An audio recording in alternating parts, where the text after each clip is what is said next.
ಎಲ್ರಿಗೂ ನಮಸ್ಕಾರ. ನಾನು ಚೆನ್ನಾಗಿದ್ದೀನಿ, ನೀವೆಲ್ಲರೂ ಚೆನ್ನಾಗಿದ್ದೀರಾ ಅಂತ ತಿಳ್ಕೊಂಡಿದ್ದೀನಿ. ಯಾರೆಲ್ಲ ನನ್ನ ಚಾನಲ್ ನೋಡ್ತಿದ್ದೀರಾ ದಯವಿಟ್ಟು ಸಬ್ಸ್ಕ್ರೈಬ್ ಮಾಡಿ, ಒಂದು ಲೈಕ್ ಕೊಡಿ. ಬನ್ನಿ ಇವತ್ತಿನ ವ್ಲಾಗ್ ಸ್ಟಾರ್ಟ್ ಮಾಡೋಣ.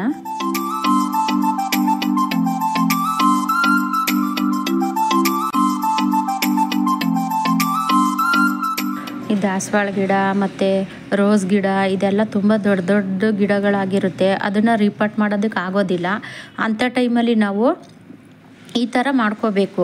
ನೋಡಿ, ನಾನು ಇದು ಎಷ್ಟು ದೊಡ್ಡ ದೊಡ್ಡ ಗಿಡಗಳು ನೋಡಿ. ಇದು ಗುಲಾಬಿ ಗಿಡ, ಅದನ್ನೆಲ್ಲ ನಾನು ಪ್ರೂನಿಂಗ್ ಮಾಡಿದ್ದೀನಿ. ಮತ್ತು ದಾಸವಾಳ ಗಿಡ, ಗುಲಾಬಿ ಗಿಡ ಎಲ್ಲನೂ ಪ್ರೂನಿಂಗ್ ಮಾಡಿದ್ದೀನಿ. ಅಲ್ಲಿ ನೀವು ನೋಡ್ತಾ ಇರ್ಬೋದು ನೋಡಿ, ಹಾರ್ಟ್ ಪ್ರೂನಿಂಗ್ ಮಾಡಿದ್ದೀನಿ ನಾನು. ಇವಾಗ ಅದನ್ನು ನಾನು ಮಣ್ಣೆಲ್ಲನೂ ಲೂಸ್ ಮಾಡಿಬಿಟ್ಟು ಅದಕ್ಕೆ ನಾನು ಗೊಬ್ಬರ ಕೊಡ್ತೀನಿ.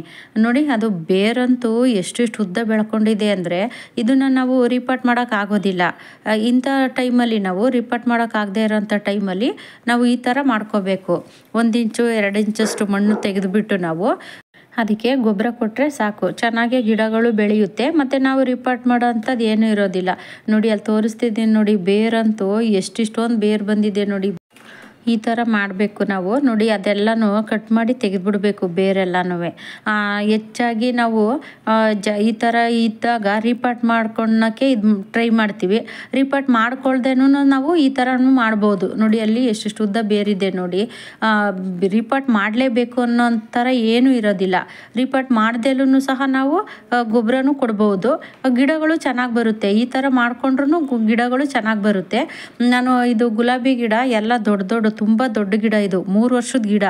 ದಾಸವಾಳ ಗಿಡನೂ ಅಷ್ಟೇ, ಗುಲಾಬಿ ಗಿಡನೂ ಅಷ್ಟೇ, 3 ವರ್ಷದ ಗಿಡಗಳು ಇವೆಲ್ಲ. ನಾನು ಈ ಲೈನಲ್ಲಿ ಫುಲ್ಲು ಆರ್ಟ್ ಪ್ರೂನಿಂಗ್ ಮಾಡಿದ್ದೀನಿ. ಅದಕ್ಕೆ ಇವಾಗ ನಾನು ಅದು ಮಣ್ಣೆಲ್ಲ ಲೂಸ್ ಮಾಡಿ ಮತ್ತು ಅದು ಸ್ವಲ್ಪ ಮಣ್ಣೆಲ್ಲ ತೆಗೆದು ನಾನು ಇವಾಗ ಇದಕ್ಕೆ ಎಲೆ, ಒಣಗಿರೋ ಎಲೆ ಮತ್ತು ಗಾರ್ಡನಲ್ಲಿ ಸಿಗುತ್ತಲ್ಲ ಅದು ಎಲ್ಲನೂ ಹಾಕ್ಬಿಟ್ಟು ಇದಕ್ಕೆ ನಾನು ಮತ್ತೆ ಅದರಿಂದ ಮಣ್ಣು ತೆಗೆದಿದ್ವಲ್ಲ ಪಾಟಿಂದ, ಅದೇ ಮಣ್ಣು ಹಾಕ್ತಾಯಿಲ್ಲ, ನಾನು ಹೊಸ ಮಣ್ಣು ಹಾಕ್ತಾಯಿದ್ದೀನಿ. ನಿಮ್ಮ ಹತ್ರ ಈ ಥರ ಒಣಗಿರೋ ಎಲೆ ಮತ್ತು ಗಾರ್ಡನ್ ವೇಸ್ಟು ಎಲ್ಲ ಇಲ್ಲ ಅಂದರೆ ನೀವು ಕಾಂಪೋಸ್ಟ್ ಎಲ್ಲನೂ ಕೊಟ್ಕೋಬೋದು. ಬೇರೆ ಥರ ಗೊಬ್ಬರನೂ ಹಾಕ್ಬೋದು, ಕುರಿ ಗೊಬ್ಬರ ಮತ್ತು ಹಸುವಿನ ಗೊಬ್ಬರ ಈ ಥರ ಎಲ್ಲ ನೀವು ಹಾಕೋಬೋದು. ನಾನು ಅದೆಲ್ಲ ಏನೂ ಹಾಕ್ತಾಯಿಲ್ಲ. ಅಂದರೆ ಇರೋದ್ರಲ್ಲೇ ನಾನು ಮ್ಯಾನೇಜ್ ಮಾಡ್ಕೊತಿದ್ದೀನಿ ಅಷ್ಟೇ. ಏಕೆಂದರೆ ನಾವು ಇವಾಗ ಇರೋದ್ರಲ್ಲೇ ನಾವು ಗಾರ್ಡನ್ನ ಮೇಂಟೈನ್ ಮಾಡ್ಕೊಬೇಕಲ್ವಾ. ನಾನು ತಲೆಗೆ ಎಳ್ಳೆಣ್ಣೆ ಹಚ್ಚಿದ್ದೆ ನೋಡಿ, ತುಂಬ ಬಿಸಿಲು ಬೇರೆ ಇತ್ತು ನೋಡಿ. ಅಲ್ಲಿ ಸೀಮೆ ಬದನೆಕಾಯಿ ಇದು ಎಲೆ ಬಳ್ಳಿ ಇತ್ತಲ್ಲ, ಅದರಲ್ಲಿ 2 ಎಲೆ ಕಿತ್ಕೊಂಡು ನಾನು ತಲೆಗೆ ಇಟ್ಕೊಂಡು ಅದ್ರ ಮೇಲೆ ನಾನು ಒಂದು ವೇಲ್ ಹಾಕೋತಾ ಇದ್ದೀನಿ. ತುಂಬ ಬಿಸಿಲು ಅಂದರೆ ಸಿಕ್ಕಾಬಟ್ಟೆ ಬಿಸಿಲು, ಅದರಲ್ಲೇ ಕೆಲಸ ಮಾಡ್ತಾ ಇದ್ದೀನಿ ನೋಡಿ. ಹಂಗೆ ಇವಾಗ ನಾವು ತಲೆಗೆ ಎಣ್ಣೆ ಹಾಕ್ಕೊಂಡಾಗ ಈ ಥರ ವೇಲ್ ಹಾಕಿದ್ರೆ ಬಟ್ಟೆಗೆಲ್ಲ ಅಂಟ್ಕೊಳುತ್ತೆ. ಅದಕ್ಕೋಸ್ಕರ ನಾವು ಈ ಥರ ಐಡಿಯಾ ಮಾಡ್ಕೋಬೇಕು. ಹಿಂದಿನ ಕಾಲದಲ್ಲೆಲ್ಲ ಇದೇ ಥರನೇ ಅಲ್ವಾ ಮಾಡ್ತಾ ಇದ್ದಿದ್ದು. ನೋಡಿ, ಇದು ಅಷ್ಟೇ ದಾಸವಾಳ ಗಿಡ ನೋಡಿ, ಎಷ್ಟು ಬೇರು ಅಲ್ಲಿ ತೆಗಿಯೋಕ್ಕೆ ಆಗ್ತಾಯಿಲ್ಲ, ಮಣ್ಣು ಲೂಸ್ ಮಾಡೋಕ್ಕೆ ಆಗ್ತಾಯಿಲ್ಲ, ಅಷ್ಟು ಬೇರೆಲ್ಲ ಬಿಟ್ಕೊಂಡಿದ್ದಾವೆ. ನಾವು ಈ ಥರ ಎಲ್ಲ ಫುಲ್ಲು ತೆಗೆದುಬಿಡಬೇಕು. ಮಣ್ಣು ತೆಗೆದ್ಬಿಟ್ಟು ಅದರಲ್ಲಿ ಬೇರೆಲ್ಲ ಇರುತ್ತಲ್ಲ ಅದನ್ನು ಸ್ವಲ್ಪ ಎಲ್ಲ ಕಟ್ ಮಾಡಿಬಿಡ್ಬೇಕು. ನೋಡಿ, ಇದು ನಾನು ಮೊನ್ನೆ ಪ್ರೂನಿಂಗ್ ಮಾಡಿದ್ನಲ್ಲ ಅದು ಈ ಲೈನಲ್ಲಿ ನೀವು ನೋಡಿರ್ತೀರಿ. ಹಳೆ ವಿಡಿಯೋದಲ್ಲಿ ಎಲ್ಲ ತುಂಬ ಹೆಂಗೆ ಬೇಕು ಹಂಗಂಗೆ ಹೋಗಿದ್ದು ದಾಸವಾಳ ಗಿಡ ಎಲ್ಲ. ಹಂಗಾಗಿ ಎಲ್ಲನೂ ಪ್ರೂನಿಂಗ್ ಮಾಡಿದ್ದೀನಿ. ಮಾಡಿ ಇವಾಗ ನಾನು ಅದನ್ನು ಮಣ್ಣೆಲ್ಲನೂ ತೆಗಿತಾ ಇದ್ದೀನಿ. ನೋಡಿ, ಆ ಮಣ್ಣು ನೋಡಿ ಎಷ್ಟು ಜಿಗಿಯಾಗಿದೆ. ಈ ಥರ ಬಿಟ್ಕೋಬಾರ್ದು, ಮಣ್ಣು ಜಿಗಿ ಇರೋ ಥರ ಬಿಡಬಾರ್ದು. ಸ್ವಲ್ಪ ನಾವು ಎಲೆ ಎಲ್ಲನೂ ಹಾಕಿದ್ರೆ ಅದು ಗೊಬ್ಬರ ಆಗಿ ಮಣ್ಣು ತುಂಬ ಹುಡಿ ಆಗುತ್ತೆ. ಆ ಥರ ಮಾಡಬೇಕು. ನೋಡಿ, ಅದು ಬೇರೂ ಅಷ್ಟೇ ಎಷ್ಟೊಂದು ಬೇರೆಲ್ಲ ಬಿಟ್ಕೊಂಡಿದ್ದೆ ನೋಡಿ. ನಾನು ನೋಡಿ ಒಂದು 2 ಇಂಚಷ್ಟು ಮಣ್ಣೆಲ್ಲ ತೆಗೆದಿದ್ದೀನಿ. ತೆಗೆದುಬಿಟ್ಟು ನಾನು ಇದಕ್ಕೆ ಒಣಗಿರೋ ಎಲೆ ಮತ್ತು ಗಾರ್ಡನ್ ವೇಸ್ಟು, ಕಿಚನ್ ವೇಸ್ಟು ಇದನ್ನೇ ಹಾಕ್ತೀನಿ. ನಾನು ಗೊಬ್ಬರ ಅಂತ ಯಾವುದೂ ನಾನು ದುಡ್ಡು ಕೊಟ್ಟು ತಂದು ಹಾಕೋದಿಲ್ಲ. ನಾನು ಇದರಲ್ಲೇ ಗೊಬ್ಬರ ಮಾಡ್ಕೊತೀನಿ ಅಷ್ಟೇ. ನೀವು ಇದಕ್ಕೆ ಬೇಕಿತ್ತು ಅಂದರೆ ಬೇರೆ ಗೊಬ್ಬರ ಎಲ್ಲ ಹಾಕೋಬೋದು. ನಾನು ಈ ಥರ ಗೊಬ್ಬರ ಹಾಕ್ತಾಯಿದ್ದೀನಿ. ನೀವು ಈ ಥರ ಒಣಗಿರೋ ಎಲೆ ಮತ್ತು ಗಾರ್ಡನ್ ವೇಸ್ಟ್ ಎಲ್ಲ ಹಾಕುವಾಗ ಒಂದು ಗಮನದಲ್ಲಿ ಇಟ್ಕೊಳ್ಳಿ. ನೀವು ಫಸ್ಟು ಒಣಗಿರೋ ಎಲೆ ಹಾಕಿ, ಅದ್ರ ಮೇಲೆ ಹಸಿ ಎಲೆ ಹಾಕಿ. ಯಾಕೆ ಅಂತ ಅಂದರೆ ಒಣಗಿರೋ ಎಲೆ ಬೇಗ ಕೊಳೆಯೋದಿಲ್ಲ, ಅದ್ರ ಮೇಲೆ ಹಸಿ ಎಲೆ ಹಾಕಿದ್ರೆ ಅದು ಚೆನ್ನಾಗಿ ಕೊಳೆಯುತ್ತೆ. ಜಾನಿ ನೋಡಿ ಅಲ್ಲಿ ಏನು ಮಾಡ್ತಿದ್ದಾನೆ, ಅಷ್ಟು ಬಿಸಿಲಿದ್ರೂ ಪಾಪ ಅವ್ನು ನನ್ನ ಬಿಟ್ಟು ಎಲ್ಲೂ ಹೋಗೋದಿಲ್ಲ. ನಾನು ಎಲ್ಲಿ ಕೆಲಸ ಮಾಡ್ತಿದ್ರೆ ಅಲ್ಲಿ ನನ್ನ ಪಕ್ಕದಲ್ಲೇ ಇರ್ತಾನೆ ನೋಡಿ. ಎಲ್ಲ ಪಾಟ್ಗೂ ನಾನು ಇದೇ ಥರನೇ ಮಾಡ್ತಾ ಇರೋದು ನೋಡಿ. ಕಿಚನ್ ವೇಸ್ಟು ಎಲ್ಲ ಇದೆ ನೋಡಿ, ಅದರಲ್ಲಿ ಟೊಮೊಟೊ ಎಲ್ಲ ಇದೆ ಕೊಳ್ತಾಗಿರೋದು. ನಾವು ಈ ಥರ ಹಾಕಿದಾಗ ಅದರಲ್ಲಿ ಸಸಿಗಳು ಬರುತ್ತೆ. ಈ ಟೊಮೊಟೊ ಎಲ್ಲ ಹಾಕಿರ್ತೀವಲ್ಲ, ಟೊಮೊಟೊ ಸಸಿ ಮತ್ತು ಬೇರೆ ಕಿಚನಲ್ಲಿ ಏನಾದರೂ ವೇಸ್ಟ್ ಸಿಕ್ಕಿರುತ್ತಲ್ಲ ಅದನ್ನೆಲ್ಲ ಹಾಕಿರ್ತೀವಲ್ಲ, ಹಾಗಾಗಿ ಆ ಸಸಿಗಳು ಬರುತ್ತೆ ನೋಡಿ. ಎಲ್ಲ ಪಾಟ್ಗೂ ನಾನು ಇದೇ ಥರನೇ ಮಾಡ್ತಾ ಇರೋದು. ಸೀಮೆ ಬದನೆಕಾಯಿ ಪಾಟ್ ಕೆಳಗಡೆ ನಾನು ಇದು ಪ್ಲೇಟ್ ಇಟ್ಟಿದ್ದೆ ನೋಡಿ. ಅದನ್ನು ಇವಾಗ ಅದು ಮಣ್ಣು ಲೂಸ್ ಮಾಡಬೇಕು ಅಂತ ತೆಗ್ದಿದ್ದೀನಿ ನಾನು ನೋಡಿ. ಅದರೊಳಗೆ ಎಷ್ಟು ಎರೆಹುಳಗಳಿದ್ದಾವೆ ನೋಡಿ. ನೋಡ್ತಿದ್ರೇ ಹಂಗೆ ಪಿತಿ ಪಿತಿ ಅಂತವೆ ಸಣ್ಣ ಸಣ್ಣದು ಎರೆಹುಳಗಳು. ಇವಾಗ ನಾನು ಅದನ್ನು ಎರೆಹುಳ ತೆಗೆದು ನಾವು ಮಣ್ಣು ಹಾಕಿದ್ದೀವಲ್ಲ, ಇವಾಗ ಎಲೆ ಎಲ್ಲ ಹಾಕಿ ಮಣ್ಣು ಮುಚ್ಚಿದ್ದೀವಲ್ಲ, ಅದರೊಳಗೆ ಹಾಕಿದ್ರೆ ಚೆನ್ನಾಗೆ ಕೊಳ್ತು ಗೊಬ್ಬರನೂ ಆಗುತ್ತೆ. ಇದು ಚೆನ್ನಾಗೆ ತಿಂದು ನಮಗೆ ಗೊಬ್ಬರನೂ ಸಹ ಕೊಡುತ್ತೆ ನೋಡಿ. ಎಷ್ಟೊಂದು ಇದ್ದಾವೆ ನೋಡಿ. ನನಗೆ ಆಶ್ಚರ್ಯ ಆಗೋಯ್ತು. ಆ ಪ್ಲೇಟ್ ಸುಮ್ಮನೆ ತೆಗೆದೆ ನಾನು, ನೀರಿತ್ತಲ್ಲ ನೋಡಿ. ಇದೇ ಸೀಮೆ ಬದನೆಕಾಯಿ ಗಿಡ, ಅದ್ರ ಪಾಟ್ ಕೆಳಗಡೆ ಇಟ್ಟಿದ್ದೆ ನಾನು. ಅದು ತೆಗಿಯೋದು ವಿಡಿಯೋ ಮಾಡೋದು ಮರ್ತೋಯ್ತು. ತುಂಬ ಬಿಸಿಲು ಬೇರೆ, ಹಂಗಾಗಿ ಮರ್ತೋಯ್ತು. ಅದನ್ನು ತೋರಿಸ್ತಾ ಇದ್ದೀನಿ ಅಷ್ಟೇ ನೋಡಿ. ಇದು ಸೀಮೆ ಬದನೆಕಾಯಿ ಗಿಡ, ಅದರಲ್ಲೂ ಸಣ್ಣ ಸಣ್ಣ ಸಸಿಗಳು ಬರ್ತಾಯಿದೆ ನೋಡಿ. ಅಲ್ಲಿ ಕಾಣಿಸ್ತಾ ಇರ್ಬೋದು ನಿಮಗೆ, ಬರ್ತಾ ಇದೆ. ಅಂದರೆ ಸ್ವಲ್ಪ ಒಂದು ಸೈಡಲ್ಲಿ ತೆಗೆದುಬಿಟ್ಟು ಅದಕ್ಕೂ ಸ್ವಲ್ಪ ಎಲೆ ಹಾಕಿದ್ದೀನಿ ಗೊಬ್ಬರ ಆಗೋಕ್ಕೆ ಅಂತವು ನೋಡಿ. ಇವು ನೀರಿನ ಕ್ಯಾನ್ಗಳು. ಇದರಲ್ಲಿ ನಾನು ದಾಸವಾಳ ಗಿಡ ಹಾಕಿದ್ದೀನಿ ನೋಡಿ. ಅದು ಬುಡನೇ ನೋಡಿ ಎಷ್ಟು ದಪ್ಪ ಇದೆ. 3 ವರ್ಷದ ಗಿಡಗಳು ಇವೆಲ್ಲ.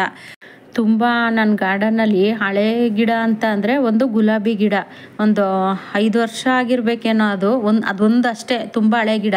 ಇನ್ನು ಇವೆಲ್ಲ 3 ವರ್ಷದ ಗಿಡಗಳು ನೋಡಿ. ಅದು ಚಾಕಲ್ಲಿ ಮಣ್ಣು ಲೂಸ್ ಮಾಡೋಕ್ಕಾಗಲಿಲ್ಲ, ಅಷ್ಟು ಬೇರೆಲ್ಲ ಜಾಸ್ತಿ ಬಿಟ್ಕೊಂಬಿಟ್ಟಿದೆ.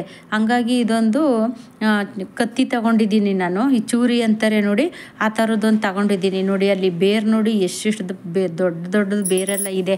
ಇದರೊಳಗೆ ಮಣ್ಣು ಲೂಸ್ ಮಾಡೋಕ್ಕೋಗಿ ಕೈಯೇ ಎಲ್ಲ ಕಿತ್ತೇ ಹೋಯ್ತು. ಕೈಯೆಲ್ಲ ತುಂಬ ಕುಯ್ಕೊಂಬಿಟ್ಟಿದ್ದಾವೆ. ಯಾಕೆಂದರೆ ಅದು ತುಂಬ ಶಾರ್ಪ್ ಥರ ಇರುತ್ತೆ ನೋಡಿ. ಇದು ನಾವು ಕುಯ್ದಿರ್ತೀವಲ್ಲ ನೀರಿನ ಕ್ಯಾನು, ಹಾಗಾಗಿ ಅದೊಂಥರ ಶಾರ್ಪ್ ಥರ ಇರುತ್ತೆ ಆ ಎಡ್ಜಲ್ಲೆಲ್ಲ. ಆವಾಗ ಮಣ್ಣು ಲೂಸ್ ಮಾಡಬೇಕಾದ್ರೆ ಕೈಯೆಲ್ಲ ಕಿತ್ತೇ ಹೋಗ್ತವೆ.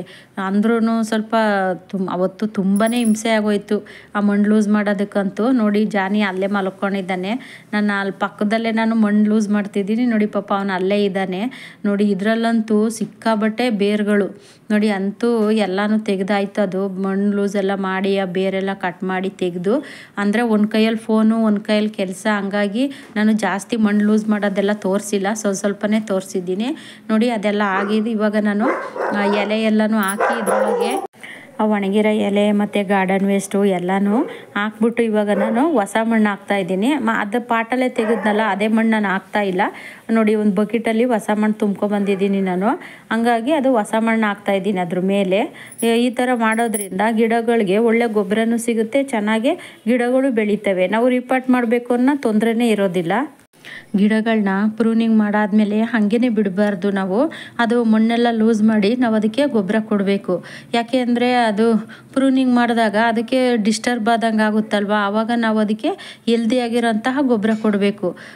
ಪಾಟಲ್ಲಿ ನಾವು ಈ ಥರ ಅವಾಗವಾಗ ಮಣ್ಣು ಲೂಸ್ ಮಾಡ್ಕೊತಾ ಇದ್ದರೆ ಇಷ್ಟೊಂದು ಶ್ರಮ ಪಡೋಂಗಿರೋದಿಲ್ಲ. ನಾವು ಬಿಟ್ಬಿಡ್ತೀವಿ, ಮಣ್ಣು ಲೂಸ್ ಮಾಡೋದಿಲ್ಲ ನೋಡಿ. ಬಿಟ್ಟಾಗ ಈ ಥರ ಆಗುತ್ತೆ ನೋಡಿ. ಆ ಪಾಟು ತುಂಬ ಫುಲ್ಲು ಬೇರೆ ತುಂಬ್ಕೊಂಬಿಟ್ಟಿದೆ ನೋಡಿ. ಕೈಯೇ ಕಿತ್ತೋಯ್ತು. ಅದು ಆ ನೀರಿನ ಕ್ಯಾನಲ್ಲಿ ಮಣ್ಣು ಲೂಸ್ ಮಾಡೋಕ್ಕೋಗಿ ಕೈಯೇ ಕಿತ್ತೋಯ್ತು, ಮತ್ತು ಕೈಯು ಕುಯ್ಕೊಂಡೇ ಬಿಡ್ತು. ತುಂಬಾ ಕಷ್ಟ ಆಗೋಯ್ತು. ಈಗ ನಮಗೆ ಕೈಯೆಲ್ಲ ಕುಯ್ಕೊತ್ತು ಅಂತ ಬಿಡೋಕ್ಕೂ ಆಗೋದಿಲ್ವಲ್ಲ, ಮಾಡಲೇಬೇಕಲ್ಲ ನೋಡಿ. ಎಲ್ಲ ತೆಗ್ದಿದ್ದೀನಿ ನೋಡಿ. ನಾನು ಒಂದು 2 ಇಂಚಷ್ಟು ಮಣ್ಣು ತೆಗ್ದಿದ್ದೀನಿ. ಆ ದಾಸವಾಳದ ಬುಡ ನೋಡಿ ಎಷ್ಟು ದಪ್ಪ ಇದೆ. ಇದನ್ನು ರಿಪಾರ್ಟ್ ಮಾಡೋಕ್ಕೆ ತಾನೇ ಆಗುತ್ತಾ ಹೇಳಿ. ಅದಕ್ಕೆ ನಾವು ಈ ಥರ ಮಾಡ್ಕೋಬೇಕು. ರಿಪಾರ್ಟ್ ಮಾಡೋ ಬದಲು ಈ ಥರ ಮಾಡ್ಕೋಬೇಕು ನೋಡಿ. ಅದಕ್ಕೆ ಇವಾಗ ನಾನು ಒಣಗಿರೋ ಎಲೆ ಎಲ್ಲನೂ ಹಾಕ್ತಾಯಿದ್ದೀನಿ. ಅದೇ ಮೊನ್ನೆ ನಾನು ತಗೊಬಂದಿದ್ದೆ ಒಣಗಿರೋ ಎಲೆ ಮತ್ತು ಹೊಸ ಮಣ್ಣು ಎಲ್ಲ ಅಂತ ತೋರಿಸಿದ್ನಲ್ಲ, ಅದೇ ಎಲೆನೇ ಇವಾಗ ಹಾಕ್ತಾಯಿದ್ದೀನಿ. ಇದಕ್ಕೂ ಅಷ್ಟೇ ಹೊಸ ಮಣ್ಣು ಹಾಕ್ತಾಯಿದ್ದೀನಿ, ಹಳೆ ಮಣ್ಣೇನೂ ಹಾಕಿಲ್ಲ ನಾನು. ಯಾಕೆಂದರೆ ಅದು ಹಳೆ ಮಣ್ಣನ್ನು ನಾವು ಒಣಗಿಸ್ಬಿಟ್ಟು ಸ್ವಲ್ಪ ಬೇರೆ ಇನ್ನೊಂದು ಸ್ವಲ್ಪ ಹೊಸ ಮಣ್ಣು ಜೊತೆ ಮಿಕ್ಸ್ ಮಾಡಿಕೊಂಡು ನಾವು ಬೇರೆ ಗಿಡಗಳಿಗೆ ಹಾಕೋಬೋದು ನೋಡಿ. ಇದರಲ್ಲಿ ಬೀನ್ಸ್ ಎಲ್ಲ ಬಿಟ್ಟಿದೆ ನೋಡಿ. ನಾನು ಬೀಜ ಆಗಲಿ ಅಂತ ಬಿಟ್ಟಿದ್ದೀನಿ. ಎಷ್ಟು ದಪ್ಪ ಇದೆ ನೋಡಿ ಬೀನ್ಸು. ನಾವು ಈ ಥರ ಬೀಜ ಮಾಡ್ಕೋಬೋದು ಆರಾಮಾಗಿ. ಒಂದು 4 ಬೀನ್ಸ್ ಬಿಡ್ತು ಅಂದರೆ ಬೀಜ ಆಗುತ್ತೆ. ಈ ಲೈನಲ್ಲಿ ನೀವು ನೋಡಿರ್ತೀರ, ಫುಲ್ಲು ನಾನು ಎಲ್ಲ ಪ್ರೂನಿಂಗ್ ಮಾಡಿಬಿಟ್ಟಿದ್ದೀನಿ ನೋಡಿ. ಇವಾಗ ನೋಡಿ ಅದು ಎಷ್ಟು ಚೆನ್ನಾಗಿ ಕಾಣಿಸ್ತಾ ಇದೆ ನೋಡಿ. ಮಣ್ಣು ಲೂಸ್ ಎಲ್ಲ ಮಾಡಿದ್ದಾಯಿತು. ತುಂಬ ಬಿಸಿಲು ಬೇರೆ, ತುಂಬ ಗಾಳಿ ಬೇರೆ. ಅಲ್ಲಿ ನಾನೇ ಒಂದು ಕಡೆ ಕಸ ಗುಡಿಸಿದ್ರೆ ಅದೇ ಒಂದು ಕಡೆ ಹೋಗುತ್ತೆ. ಆ ಕಸ ಗುಡ್ಸೋಕ್ಕೇ ತುಂಬಾ ಬೇಜಾರಾಗೋಯ್ತು. ಯಾಕೆಂದರೆ ಒಣಗಿರೋ ಎಲ್ಲ ಒಂದು ಕಡೆ ಹೋಗುತ್ತೆ, ನಾನೇ ಒಂಥರ ಗುಡಿಸಿದ್ರೆ ಅದೇ ಒಂದು ಕಡೆಗೆ ಹೋಗುತ್ತೆ. ಹಂಗಾಗಿ ಅಂತೂ ಇಂತೂ ಸ್ವಲ್ಪ ಗುಡಿಸ್ದೆ ಹೆಂಗೋ. ಗುಡಿಸಿ ಇನ್ನು ಮತ್ತೆ ಸಂಜೆ ಹೋಗಿ ಎಲ್ಲ ಕ್ಲೀನಾಗಿ ಗುಡಿಸ್ಬಿಟ್ಟು ಬಂದೆ ನಾನು. ನೋಡಿ ಸ್ವಲ್ಪ ಮಣ್ಣಲ್ಲಿ ಒಣಗಾಕಕ್ಕೆ ಇಟ್ಟಿದ್ದೀನಿ, ಅದನ್ನೆಲ್ಲ ತೆಗೆದು ಒಂದು ಬಕೆಟಲ್ಲಿ ತುಂಬಿಟ್ಟು ಎಲ್ಲ ಕ್ಲೀನ್ ಮಾಡಿದ್ದಾಯಿತು. ಮತ್ತು ಅಲ್ಲಿ ನಾನು ಅದು ಬಳ್ಳಿಗಳನ್ನ ಹಬ್ಬಿಸೋದಕ್ಕೆ ಅಂತ ಕೋಲ ನೆಟ್ಬಿಟ್ಟು ನಾನು ಅದಕ್ಕೆ ದಾರನೂ ಸಹ ಕಟ್ಟಿದ್ದೀನಿ. ಇವಾಗ ಗಾರ್ಡನ್ ನೋಡೋಕ್ಕಂತೂ ತುಂಬ ಚೆನ್ನಾಗಿದೆ. ಈ ಕಡೆ ಲೈನಲ್ಲಿ ಆ ದಾಸವಾಳ ಗಿಡ ಎಲ್ಲ ಫುಲ್ಲು ಹೆಂಗೆ ಬೇಕು ಹಂಗಂಗೆ ಅಂಟ್ಕೊಂಬಿಟ್ಟಿದ್ದೆ ನೋಡಿ. ಅದೆಲ್ಲನೂ ನಾನು ಕಟ್ ಮಾಡಿ ನೀಟಾಗಿ ಒಂದು ದಾರ ಎಲ್ಲ ಕಟ್ಟಿ ಮತ್ತು ಬಳ್ಳಿ ಎಲ್ಲ ಹಬ್ಸೋದಕ್ಕೆ ಹಗ್ಗ ಎಲ್ಲ ಕಟ್ಟಿದ್ದೀನಿ. ಮತ್ತು ಇದು ಅಷ್ಟೇ, ಇದು ಸೀಮೆ ಬದನೆಕಾಯಿ ಗಿಡದಲ್ಲಿ ಒಣಗಿರೋ ಎಲೆ ಅದೆಲ್ಲ ತೆಗೆದು ಈಗ ಲಾಸ್ಟಲ್ಲಿ ನಾನು ಕಸ ಗುಡಿಸ್ತಾ ಇದ್ದೀನಲ್ಲ, ಆವಾಗ ನಾವು ಇದನ್ನೆಲ್ಲ ತೆಗೆದು ಕ್ಲೀನ್ ಮಾಡ್ಕೋಬೇಕು. ಯಾಕೆಂದರೆ ಗಿಡದಲ್ಲಿ ಒಣಗಿರೋ ಎಲೆ ಎಲ್ಲನೂ ಬಿಡೋಕ್ಕೆ ಹೋಗಬಾರ್ದು. ಮತ್ತು ಅದೇ ಒಂದಕ್ಕೊಂದು ರೋಗಗಳೆಲ್ಲ ಬಂದು ಸ್ಪ್ರೆಡ್ ಆಗುತ್ತೆ. ಹಾಗಾಗಿ ನಾವು ಅದನ್ನು ಬಿಡಬಾರ್ದು. ಅವಾಗೇ ಒಣಗಿರೋ ಎಲೆ ಎಲ್ಲನೂ ತೆಗೆದುಬಿಡಬೇಕು. ತೆಗೆದುಕೊಂಡ್ರೆ ಗಿಡನೂ ಚೆನ್ನಾಗಿರುತ್ತೆ. ನೋಡಿ ಎಲ್ಲ ತೆಗೆದಿದ್ದಾಯಿತು. ನೋಡಿ ಕಸ ಗುಡಿಸ್ತಾ ಇದ್ದೀನಿ. ಎಷ್ಟು ಕಸ ಅಂದರೆ ಗಾರ್ಡನ್ನಲ್ಲಿ ಈಗ ನಾವು ಒಂದು ಕೆಲಸ ಮಾಡ್ತೀವಿ ಅಂತ ಹೋದರೆ ಅದರಲ್ಲಿ ಇನ್ನೊಂದು ಕೆಲಸ ರೆಡಿ ಇರುತ್ತೆ. ಯಾಕೆಂದರೆ ಬಿಟ್ಟು ಬರೋಕ್ಕೂ ಆಗೋದು ಮನಸ್ಸೇ ಬರೋದಿಲ್ಲ. ಆ ಎಲ್ಲ ಕೆಲಸ ಮುಗಿಸಿನೇ ಬರಬೇಕು. ಈಗ ಟೈಮ್ ಎಷ್ಟು ಅಂತ ಅಂದ್ಕೊಂಡಿದ್ದೀರಾ ಹೇಳಿ? ಮಧ್ಯಾಹ್ನ 3 ಗಂಟೆ. ಇದು ತುಂಬ ಬಿಸಿಲು, ಏನು ಮಾಡೋದು? ಆ ಬಿಸಿಲಲ್ಲೇ ಎಲ್ಲ ಕೆಲಸ ಮುಗಿಸ್ದೆ.